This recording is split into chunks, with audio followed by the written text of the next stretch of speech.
আবারও এক মর্মান্তিক আত্মবলিদানের ঘটনা ঘটে গেল শিল্প শহর দুর্গাপুরে। সংসার চালাতে ঋণ নেওয়া, অবশেষে সেই ঋণের ভার বাড়তে থাকা, পরিণতি আত্মঘাতী। মর্মান্তিক এই ঘটনাটি ঘটেছে দুর্গাপুরের ধোবিঘাট এলাকায়। বাড়ি থেকে উদ্ধার ঝুলন্ত দেহ। পুলিশ সূত্রে জানা যায়, মৃতার নাম চৈতালি বণিক, বয়স 40 বছর।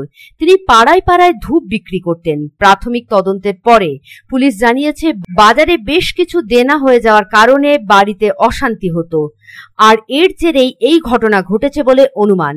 দেহটি ময়না তদন্তের জন্য দুর্গাপুর মহকুমা হাসপাতালে পাঠানো হয়েছে।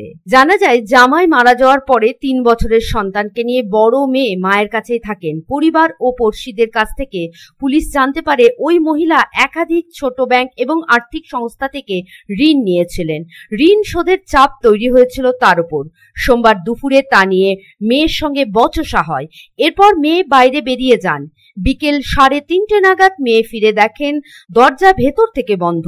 পড়শিরা দরজা ভেঙে চৈতালির ঝুলন্ত দেহ দেখতে পান। টিনের জালের পাইপ থেকে গলায় ফাঁস লাগিয়ে দেহটি ঝুলছে। স্থানীয়রা বলেন, ঋণের কিস্তি মেটাতে পারতেন না। মাঝে মধ্যেই লোকজন আসতো তার বাড়িতে। আজ হঠাৎই এমনই দুর্ঘটনা ঘটে গেল। দুর্গাপুর থেকে সাধন রুচের report, bureau report, public times. Mohan the family store. বাতাসে শিউলি ফুলের গন্ধ মানেই মায়ের আগমনী। পুজোর কেনাকাটা মানেই Mohan. Mohan the family store, Asansol, Raniganj.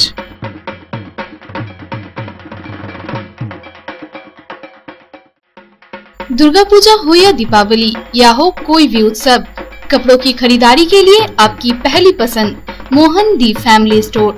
एक छत के नीचे फैमिली की संपूर्ण खरीदारी और ब्रांडेड कंपनियों के गारमेंट्स का नाम मोहन दी फैमिली स्टोर, आसनसोल, रानीगंज।